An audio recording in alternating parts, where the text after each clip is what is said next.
Hey, how's it going? My name's Mimi and welcome to Climbing Calm. In today's video, I'm pretty hyped to be talking about confidence in climbing. I was super excited to be invited to RAV Women's Bouldering Social last week and invited as a guest speaker, and I wanted to choose something that was going to be most useful to everybody there, whether you're an absolute beginner or you're pretty experienced. In today's video, I'm going to be presenting the talk that I gave to that group. It's a combination of just some helpful strategies that exist already in the performance psychology area that I've just picked that I think are useful for confidence in climbing, and it's also a combination of experiences that I've learned from my time climbing over the years. So we all on some level can relate to what it feels like to not have confidence, right? But I thought I'd list some of the things that actually exist and help you understand what's really actually going on in the mind when you kind of feel rubbish because you're not feeling confident. So lack of confidence is linked to anxiety and overthinking. So when you're not feeling confident about something, you're likely to just feel more anxious and be having all these thoughts that might be really unnecessary. It's highly linked to negative self-talk. Low confidence is also linked to a reduction in effort. So if you're feeling not so confident about something, you're a lot less likely to give it your best go or give it a good bit of effort. It creates these avoidant behaviors. So if you're not confident about something, you don't really want to engage with it. You want to like avoid it and just not give it a try or like not do the thing. It's linked to a fear of failure as well. And all of these things, unfortunately, can come together to be this sort of unhelpful spiral where you're not feeling confident about something, so you're not going to give it much effort. You're getting these avoidant behaviors. You might try it in a sort of half-assed, low confidence way and have a worse experience. All these things sort of come into play, and then it becomes a bit of a self-fulfilling prophecy, if you like, where you start to think, oh my god, I was right for not being confident in that, it went terribly for all of the reasons I just outlined. So let's get into a very nice definition of what confidence is. So confidence is the belief in one's ability to successfully perform a task or achieve a goal or do something. So I like to use a really simple example for this. Like if you saw a really low hurdle and you looked at it and you're like, I can probably jump that high. You might feel confident about it because you're like, I have the ability to jump over this hurdle. I feel good about it, like it's low and I think I can jump that high. And that would be a nice representation of confidence because the demands of the task at hand match what you believe are within your ability. So one of the cool things about confidence is that we can actually actively build it with the right sort of strategies in place and with a bit of intention and a bit of sort of self-accountability. It's not easy, but you can actually work towards building your confidence. And I'm going to bring out some of the things that may or may not work for you in how you can go about building your confidence. If you have a particular scenario in mind, it might be useful to bear in mind for you what's going to be most relative, because some of these things may not land as much, but some of them might be super helpful. So if you have a scenario, bear it in mind. But one of the best foundations for confidence is experience, and it can sort of be like this catch-22 moment, like in the employment world. You need a job to get experience, but you need experience to get a job, and it becomes this sort of strange cycle. But there is a way that we can change that into an upward spiral of more experience and positive growth in confidence. When I was giving my talk, I asked members of the audience if anyone had seen one of these before, because I spend quite a lot of time looking at various different variations of this model, but this is essentially a nice representation of the comfort zone, growth and development zone, and the crash zone. And I'm going to talk you through what these are and how they can help you. So in your comfort zone, we might have tasks that we feel pretty comfortable about, like the hurdle that I mentioned, but also like I might feel very confident about driving, even though it's something that is inherently risky. I've got a lot of confidence based on the amount of experience that I have driving. Probably feel confident about being able to do your warm-up. These are just tasks that we feel good about, that we think we can do. And things in the growth and development zone are things that are outside of our comfort zone but might feel like a relative challenge. So they're challenging, but they're not going to like exceed all your resources, so you're going to be completely overwhelmed. And that's what the overload/crash zone is. So let's take an example like a scary trad route or a challenging trad route relative to wherever you're at. It might feel like in that overload zone that if you just tried to head point it, you would probably have a very bad experience and may even injure yourself. But what you could do about that is you could maybe consider doing things that feel more relative to your abilities. You could try and top rope it loads. You could maybe train a bit so it would like up your physical ability to help you feel like you had more to bring to that aspect. You could also try leading things that are maybe just as run out but not necessarily physically as hard climbing. And all these things would be like great growth and development zone tasks to help you build that confidence to then make that harder trad route feel a bit more relative, to bring a more constructive kind of challenge, and also then if you did all these things, you'd feel more confident about it. So essentially we're looking at this and we want to think about all the different things that we can do that might be just like bringing on a little bit of challenge, but also at the same time feel relative to wherever we are at, to help us gain those experiences to build our confidence. One thing that I think helps in the confidence building process is a bit of self-awareness. And when I say this, I just mean question your perceptions and your expectations. Think about whether the way you feel about yourself and the way that you think about your climbing, which may be a bit of a weird one for some people, think about whether they feel relative to where you're actually at. And it's always good to just bring that bit of self-accountability and self-awareness to think like, am I really giving myself a fair chance? Which brings me on to the next slide, which is like very often we can catch ourselves using language like cannot or won't or I shouldn't for whatever reason. And all these are very nice examples of negative self-talk, using sentences like I can't do it and it's too hard, shouldn't do this for whatever reason, or I won't do it. And these are all very passive, kind of like closing yourself in statements that don't even allow to create any opportunity for you to delve outside of your comfort zone. You're just writing it off for yourself. And you basically close off the ability to try something new and different. So it's like a tiny bit cheesy, but if you can replace these things with like, how might I try this? Or what could I do differently? Or could I try it like this? These are all examples of positive self-talk.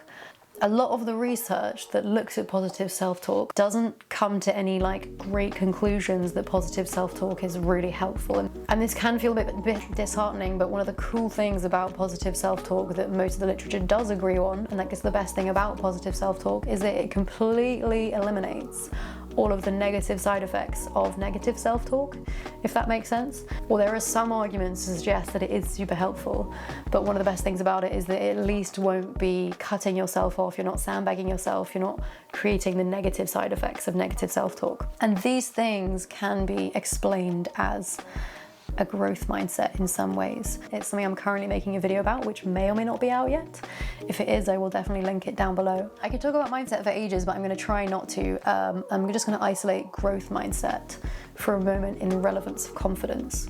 Basically, growth mindset is the belief that you have the ability to develop skills and your capabilities through guidance, learning, practice, and the right strategies, which is super important because growth mindset is this kind of big umbrella that links so many different things of climbing performance all together, which is really cool, but can be so important for confidence because we need to believe that all of these different experiences are going to help us gain a better understanding and develop as a climber to then be able to bring our experience to bigger and more bold challenges that you might feel more capable for because your confidence has grown because of all this experience that you have.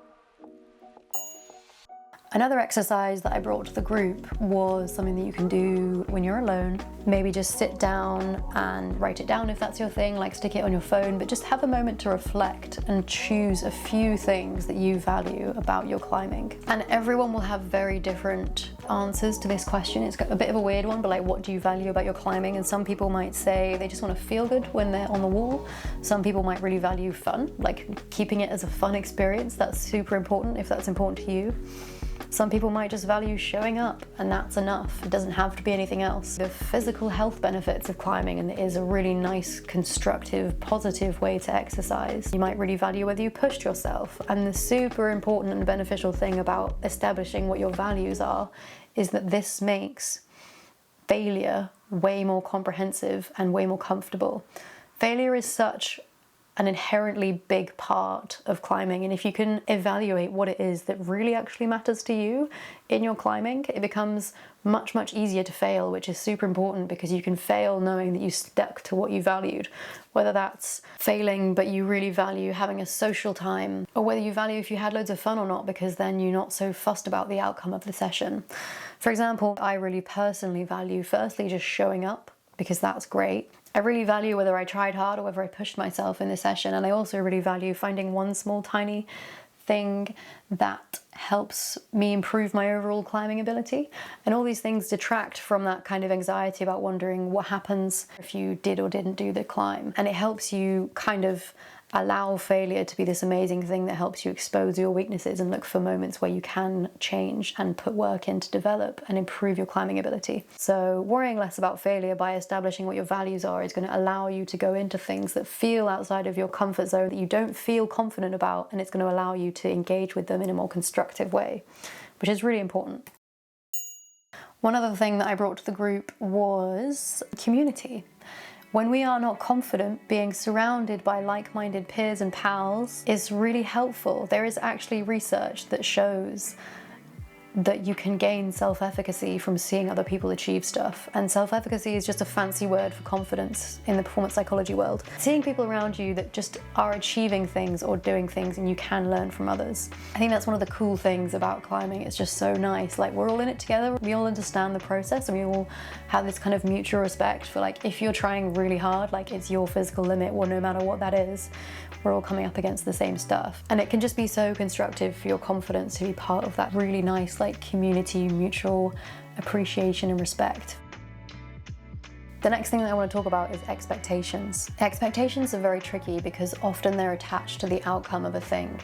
And so often our expectations can be so wildly out from where we're actually at, and they create this additional pressure that we actually just don't need to think about. And so often they are very unhelpful. There is only a handful of scenarios where expectations are productive for our performance, and most of the time they draw our psychological resources away from the present moment and create anxieties and additional pressure that we don't need around outcomes and what might happen if, and lots of future things that haven't happened yet. And this is a waste of your psychological energies and resources. So it's well worth questioning whether expectations are serving you. Challenging your expectations, as in like what I talked about previously about bringing that self-awareness to your expectations, is really important because very often you're going to be wrong about what you believe you can and cannot do. And this ties so heavily into confidence because you don't want your expectations to affect whether you try something or not. Especially in the context of confidence, if you expect not to do something, is that a reason to not try it? And I'm gonna wrap this all up with a few quotes that are maybe a tiny bit cheesy, but